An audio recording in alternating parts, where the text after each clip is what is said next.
Hi, Jaybird here for NorCal Brewing Solutions. Here today we're going to discuss the 4 levels of stands that we offer for our false bottoms. We've created 4 stands that can be used with an existing false bottom that you've purchased, whether it is the 15-inch hinged false bottom or just a 15-inch false bottom without a hinge.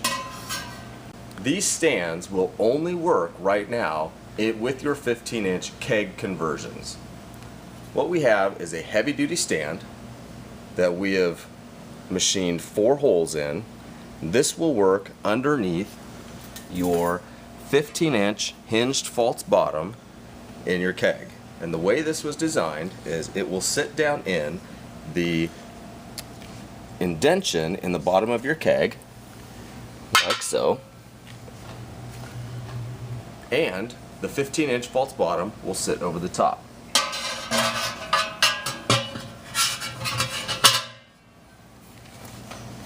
What this is for the guys who are doing enormous mashes and they're draining consistently, either using a rims or Herms type system within their keg, creating an enormous amount of draw on the bottom of that false bottom. And so that will take those monster mashes and allow this to only flex very, very little before it hits that stand. So now what we have is the 3 levels of filtration, or extra filtration if you will, for a stand for your false bottom. Whether you're using this in a mash tun or a boil kettle, level 1 would be just the false bottom material in a ring, also creating a stand. This can be used in a mash tun or a boil kettle for just that extra level of filtration. That again sits down in a keg and the false bottom will sit right over the top of it.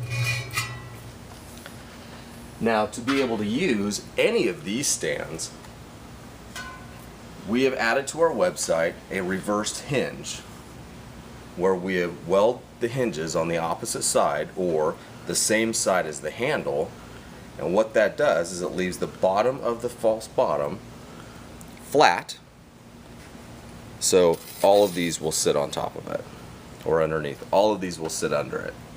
Now we can move to our level 2 filtration, where we have the same ring, but we also add a level of filtration across the top. This could be used in your mash tun or your boil kettle. For people that are using pelletized hops, this is going to add that extra level of filtration, but also can be used as the stand. So, and as this sets in your keg, you will have the 15-inch hinged false bottom sitting on top of the level 2 filter with the dip tube down through the middle. Then we have level 3 filtration, which is the same as the level 2, but we also add an extra ring of filtration in the middle, which will not allow the pelletized hops, debris, and the trub to penetrate the second level. So there you have it. Whether you're using an existing Jaybird 15-inch hinged false bottom or a new 15-inch hinged false bottom with the reverse hinges, you can choose your level of filtration and your level of stands